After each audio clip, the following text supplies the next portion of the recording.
খুব অল্প সময়ে অল্প উপকরণে এই খিচুড়িটা তৈরি করা যায়। আর যারা ব্যাচেলাররা আছেন তারাও কিন্তু এই খিচুড়িটা খুব সহজে তৈরি করে নিতে পারবেন। আর আজকে আমি সেটা আপনাদের সাথে শেয়ার করব। তো চলুন দেখা যাক। প্রথমে আমি চাল এবং ডাল ভালোভাবে ধুয়ে নেব।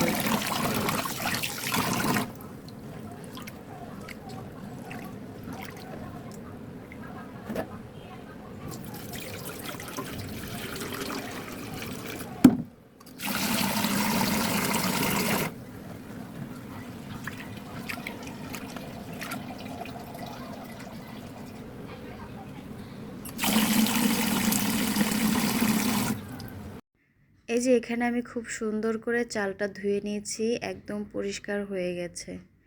এরপরে কিন্তু আমি কিছু সবজি এবং পেঁয়াজ মরিচ রসুন কেটে রাখছি, এটা এখন দিয়ে দিব।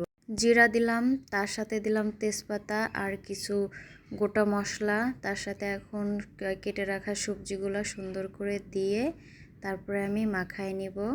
আর এখানে আমি পরিমাণ মতো লবণ, তারপরে হলুদের গুঁড়া, দেন জিরার গুঁড়া সব কিছু, তারপরে তেল সব কিছু একসাথে দিয়ে কিন্তু ভালোভাবে মাখায় নিচ্ছি।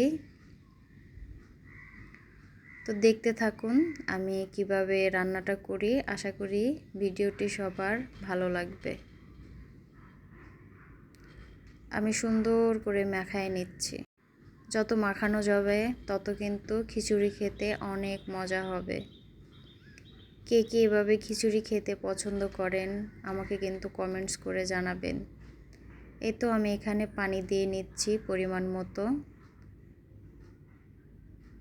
দেন আমি এখন চুলায় খিচুড়িটা বসাই দিচ্ছি। এখন আস্তে আস্তে হতে থাকবে। এদিকে খিচুড়ির বলক চলে আসছে।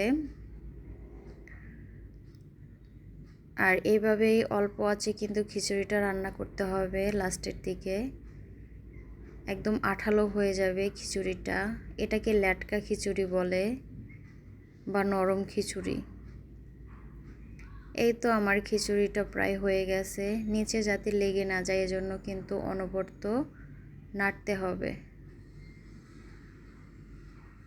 তো লবণ একটু কম হয়েছে, তার জন্য আমি এখানে লবণ দিয়ে ভালোভাবে আবার নেড়ে নিচ্ছি। ফাইনালি আমার খিচুড়ি রেডি। তো এই খিচুড়ি আমরা এখন খাবো। সাথে একটু ঘি নিয়ে নিলাম। ঘির সাথে খিচুড়ি খেতে আমার অনেক ভালো লাগে।